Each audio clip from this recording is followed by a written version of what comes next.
China's military didn't just have a bad week. It revealed something far more dangerous than a failed weapon or a missed exercise. It exposed a weakness that can't be hidden by parades, propaganda, or production numbers. And once that weakness became visible, everyone started paying attention. Because this wasn't about an accident or a technical glitch.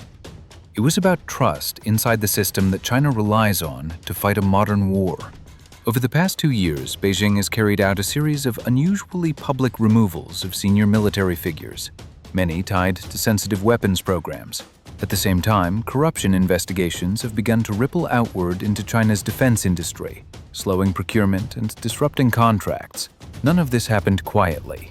And that visibility is the story.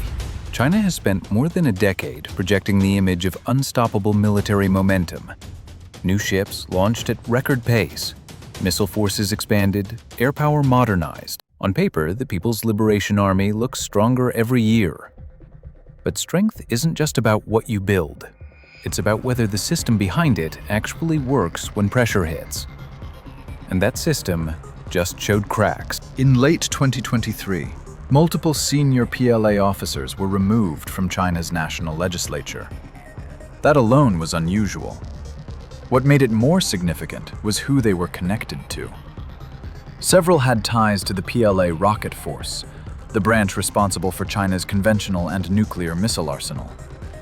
Analysts immediately pointed out that the Rocket Force sits at the core of China's deterrence strategy and any Taiwan contingency. When leadership tied to that mission is publicly swept out, it signals something deeper than routine discipline. It tells observers that corruption or misconduct reached levels the party could no longer tolerate quietly. That exposure mattered, because the Rocket Force isn't symbolic, it's operational. It's the arm China would rely on to suppress enemy airfields, ports, command centers, and naval forces in the opening hours of a conflict. If confidence in that arm is shaken internally, the implications are strategic. And the story didn't stop with personnel.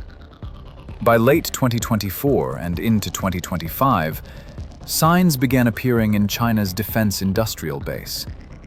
Revenue at major state-owned military firms declined. International defense analysts attributed part of that slowdown to corruption probes that delayed or canceled procurement contracts. In other words, investigations weren't just punishing people. They were interrupting production. That is the moment this stopped being a political narrative and became a readiness issue. Military power depends on flow. Money flows to factories. Factories deliver systems. Systems are integrated, maintained, and trained on. Corruption breaks that flow. It creates false reporting, corner cutting, inflated readiness numbers, and equipment that looks capable on paper but performs inconsistently in reality. Every military deals with inefficiency. That's not unique. What's different here is scale and sensitivity. These disruptions touched strategic forces and core modernization programs at the same time China is trying to project confidence across the Indo-Pacific. The U.S. Department of Defense's most recent assessments reflect that tension clearly. On one hand, China continues to expand its missile forces, naval capacity, and aerospace programs. On the other, Beijing has intensified anti-corruption efforts across the PLA, acknowledging persistent structural problems that are politically sensitive and difficult to eliminate quickly. Those two realities exist side by side. China is getting stronger. But parts of the system producing that strength are under stress. That's the weakness everyone saw. Not weakness in hardware, but weakness in institutional reliability. Modern warfare is unforgiving to unreliable systems. You don't get to pause a campaign because a report was falsified or a maintenance cycle was skipped. You don't get to redo a strike because a component failed under combat conditions. Success depends on trust at every level, from leadership to logistics to the individual unit. Corruption erodes that trust invisibly until it doesn't. And here's the critical part most headlines miss. Public purges don't just remove bad actors, they change behavior across the entire force. When officers see senior figures disappear, investigations expand, and careers end abruptly, they become risk-averse. They prioritize political safety over operational initiative. They wait for instructions. They avoid bold decisions. They focus on appearing compliant rather than reporting problems honestly. That slows decision-making before a crisis even begins. This isn't speculation pulled from thin air. It's a well-documented effect in hierarchical organizations under intense political scrutiny. Fear doesn't create flexibility. It creates caution. And caution can be deadly in fast-moving military scenarios.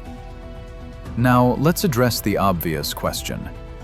Does this make China less likely to act, especially regarding Taiwan? The honest answer is complicated. On one side, internal uncertainty can discourage near-term high-risk operations. If leadership doubts readiness, reliability, or cohesion, restraint becomes more attractive. No leader wants their defining moment undermined by internal failure. On the other side, pressure to demonstrate strength can increase if leaders believe credibility is being questioned externally. That creates a dangerous window where miscalculation becomes more likely, not less. What this exposure does not mean is that China is weak or incapable. That's a mistake. The PLA remains a formidable force with growing capabilities. But capability on paper is not the same as performance under fire. A Taiwan operation would be one of the most complex military undertakings imaginable. It would require synchronized action across air, sea, missile, cyber, and space domains. It would demand precise timing, resilient communications, sustained logistics, and rapid adaptation when plans meet resistance. Those demands amplify the cost of corruption. False readiness reports don't survive first contact. Inflated training results don't compensate for real-world friction. Procurement shortcuts don't reveal themselves until systems are stressed. That's why the rocket force angle matters so much. Missile forces are expected to work immediately, at scale, without adjustment. There is no gradual warm-up. If doubt exists there, it cascades across the entire operational plan. Regionally, this exposure is being watched closely. Japan, Taiwan, Australia, Southeast Asian states, and the United States all study more than platform counts. They look for cohesion, professionalism, and consistency. Public disruptions signal that China is still wrestling with internal control, even as it expands externally. That perception shapes deterrence calculations on all sides. And deterrence isn't about certainty. It's about doubt. Doubt about whether systems will perform as advertised. Doubt about whether leadership will act decisively. Doubt about whether readiness matches rhetoric. Once doubt enters the equation, strategic behavior changes. Now, an important clarification. Anti-corruption campaigns are not inherently signs of collapse. They can be corrective. Over time, they can strengthen institutions if they remove perverse incentives and improve transparency. But that takes time. In the short to medium term, cleanup creates friction. It slows processes. It injects fear. It forces reevaluation. And during that period, readiness can become uneven. My assessment is that this is the phase China is currently in. The PLA is not unraveling. It is recalibrating under pressure. Whether that leads to a stronger, more reliable force or a more rigid, cautious one depends on how successfully Beijing balances control with competence. What cannot be undone is visibility. The world has now seen that corruption reached into sensitive programs, that leadership instability touched strategic forces, and that defense production has felt measurable effects. That changes assumptions. It forces analysts to move beyond surface-level metrics and ask harder questions about reliability, training quality, and command confidence. And that is why this exposure matters more than any single exercise or weapons test. Because wars are not won by inventories alone. They are won by systems that function under stress, by people who trust their reports, their equipment, and each other. China's military just showed that trust is still a work in progress. And once that reality becomes visible, it doesn't disappear with the next parade.